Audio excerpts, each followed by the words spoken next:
Que m'étais-je imaginé lorsque j'ai accepté ce voyage?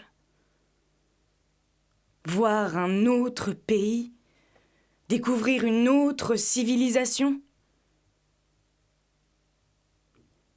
En me posant cette question, je sais que j'en ignore la réponse. Ou plus vraisemblable, j'ai de trop nombreuses réponses pour connaître ma vérité.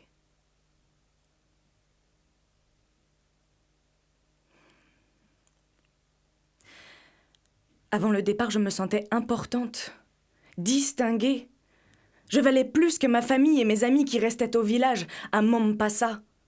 Ils ne connaîtraient jamais rien du vaste monde. Moi, j'irai voir plus loin. Depuis toute petite, je sais ce que je veux et ce que je vaux. Et je vaux plus que ce village.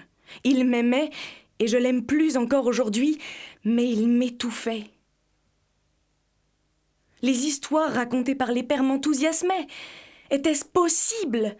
Ces villes et ces magasins, tout ce monde et ces machines, une existence si différente de la nôtre. Le soir, au moment du sommeil, j'en avais le tournis en repensant aux images que j'avais vues de l'Europe. Je rêvais de voyager, d'apprendre, de vivre. Je ne me voyais pas comme ma mère, ni comme ma grand-mère et celle avant elle. Je valais plus. Quel orgueil!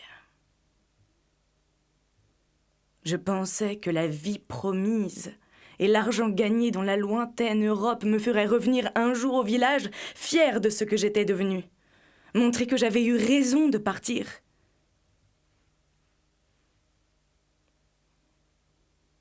Hélas. Pourquoi n'ai-je réfléchi davantage à cette offre qui n'était que trop belle pour moi, jeune fille de Mombasa?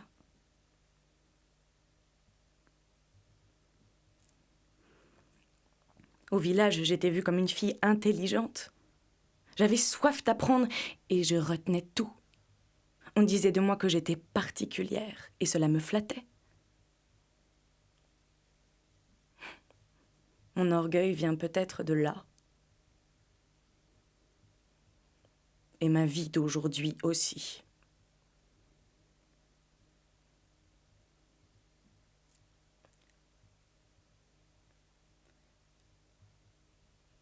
Je vois dans tes yeux, gentil blanc.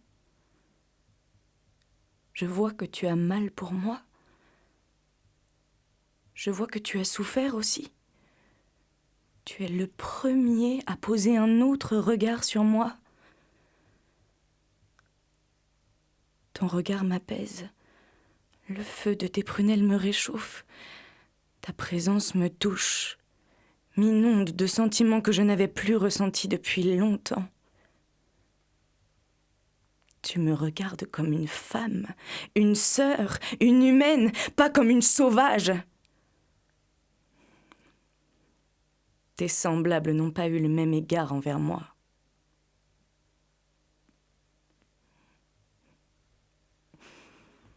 C'est donc cela l'Europe. C'est donc cela le monde. Ne m'avait-on pas appris que Dieu aimait tout le monde, que Jésus rassemblait l'humanité comme des frères? Tout cela était donc des mensonges. Je suis ici tel un animal, peut-être moins.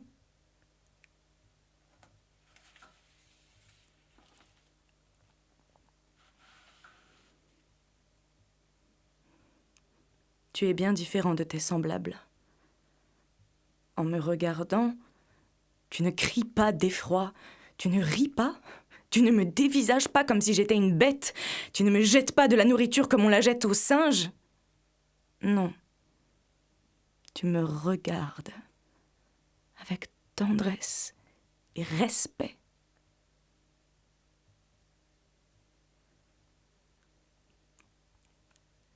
Ton sourire est du miel. Il est doux à mes yeux.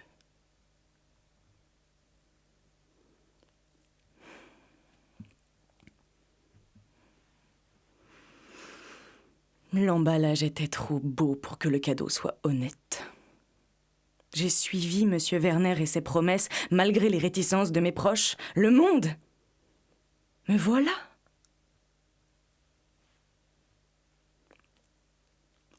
Arrivé au port, j'ai vite déchanté.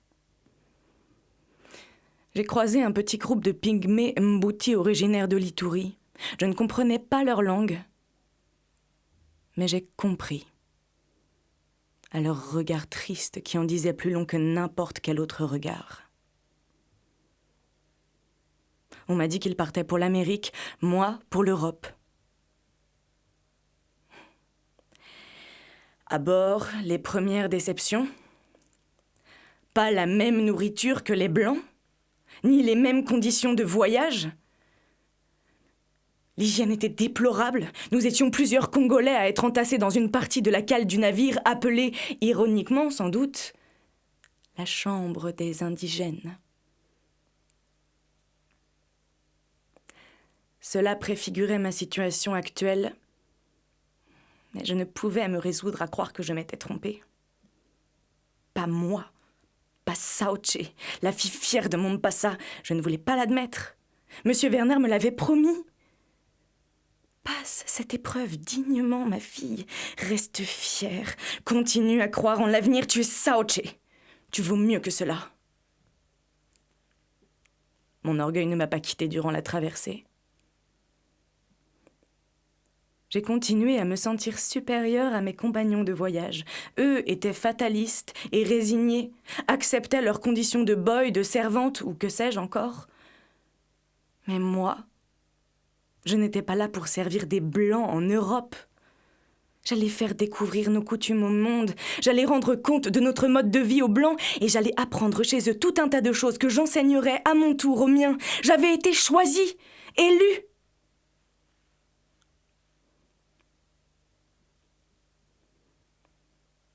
Durant les presque 30 jours que durait la traversée, je n'ai vu M. Werner qu'à de rares occasions.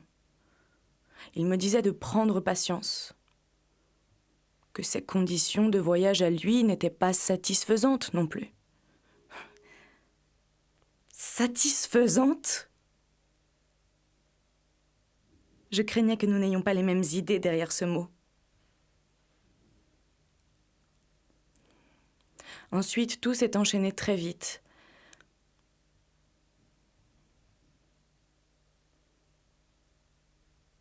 Peux-tu lire aussi dans mes yeux, gentil blanc ? Y vois-tu ma détresse ? Y vois-tu mon chemin ? Y vois-tu mon âme ? Peux-tu me comprendre ? J'en ai l'impression. Nous sommes unis par un intangible lien. Lequel est-ce ? La souffrance, l'épreuve, l'amour ? Tous peut-être. Regarde-moi encore, tu réhabilites mon âme, tu me rends ma dignité, ton regard a ce pouvoir.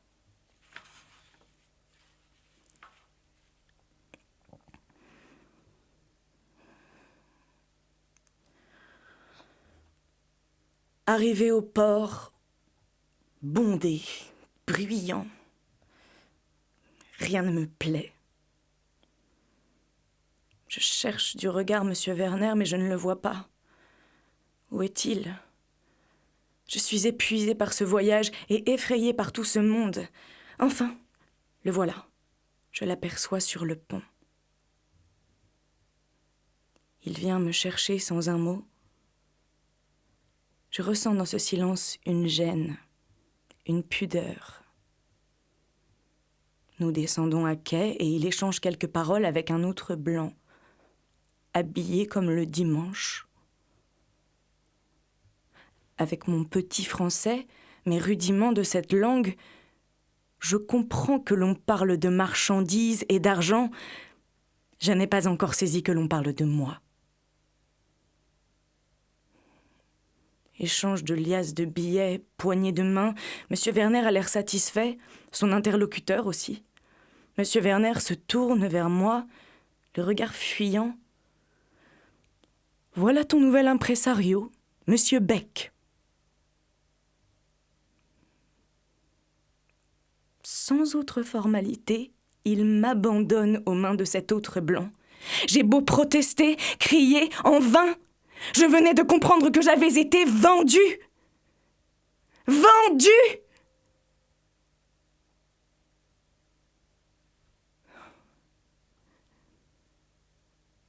Monsieur Beck m'a emmené et expliqué ce qu'il allait faire de moi. M'exhiber face à son public. Montrer aux autres blancs ce qu'étaient les sauvages du Congo, les sous-hommes de l'Afrique. C'était son affaire. Il gagnait sa vie de cette façon. Je ne comprenais pas. Je lui dis que j'étais Saoche, la plus distinguée des filles de Mombasa, que j'étais venue pour découvrir l'Europe et présenter à nos frères blancs les coutumes et les savoir-faire de mon pays, de ma tribu. « Et c'est exactement ce que tu vas faire », me dit-il d'un ton calme et résolu. « Tu montreras ce que vous faites là-bas, comment vous viviez avant que nous ne venions vous apporter la civilisation. » La civilisation. Le mot était lâché. J'étais devenue un objet d'exposition de leur chère civilisation. Aujourd'hui, j'en suis réduite à faire la sauvage dans cette cage. Je m'abaisse à faire semblant. Semblant de cuisiner, semblant de travailler, semblant de vivre. Toute la journée, ils sont d'innombrables blancs à venir me voir, me juger, me salir. Sa civilisation permet ça. Le public est long, comme un fleuve qui prend sa source le matin et ne tarit que le soir. Ils ne veulent pas venir me voir, moi, Saoche. Non. Ils veulent voir la représentation qu'ils se font de moi, une sauvage. J'ai vite compris que nos coutumes et nos beaux savoir-faire ne les intéressaient pas. C'est la sauvage qui les intéresse, l'idée qu'ils en ont.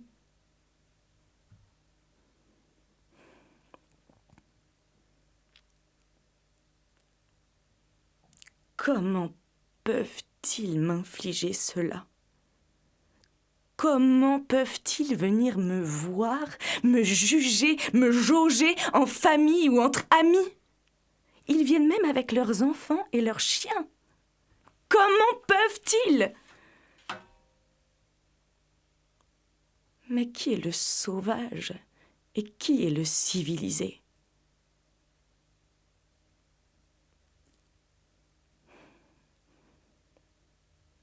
J'ai pitié pour eux. J'ai pitié de moi. Mon rêve blanc se brise sur les barreaux de cette cage civilisatrice.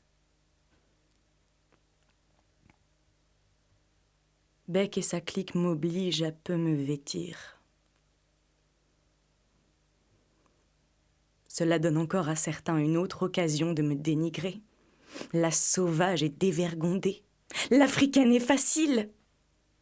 Moi, qui ai refusé toutes les avances des garçons du village et était la fierté de mon père, comment suis-je arrivée là ?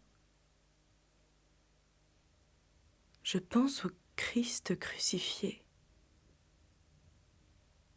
Raillé, insulté, rabaissé à moins que rien. Cette cage est-elle ma croix ? Mon Dieu, pourquoi m'as-tu abandonné ? M'entends-tu seulement ? Vois-tu mes souffrances ?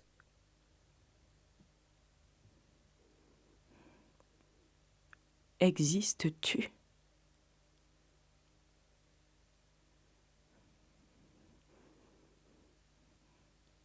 Je suis fatiguée.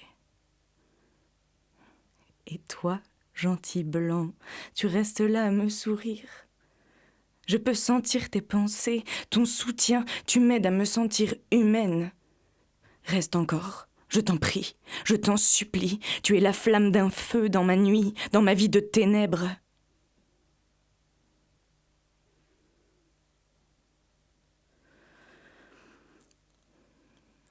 J'accepte maintenant mon destin. Celui de vivre ou de mourir. J'ai retrouvé la foi en l'homme, grâce à toi. Tes yeux m'ont suffi pour comprendre, gentil blanc. Comprendre que l'espèce humaine est faite ainsi, qu'il n'y a rien d'autre à attendre dans la vie que cette flamme dans la nuit.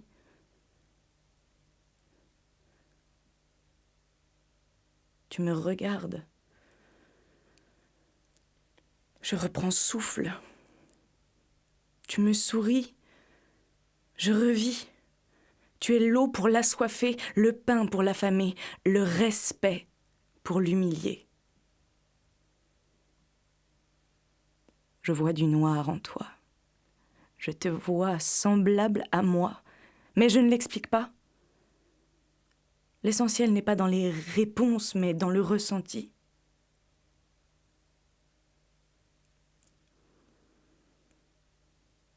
Pour tous ces blancs, je ne suis pas Saoche, la fille distinguée de Mompasa.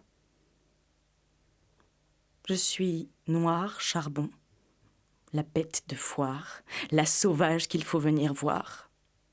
Ils m'ont tout volé, ma dignité, mes rêves, ma vie, mon âme. Ils m'ont dévêtu, exhibé, humilié. Ils sont même allés jusqu'à me prendre mon nom, mes origines.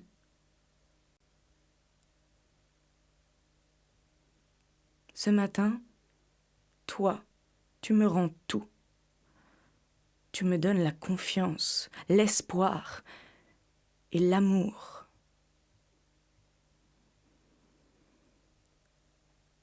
Reste encore, ne m'abandonne pas.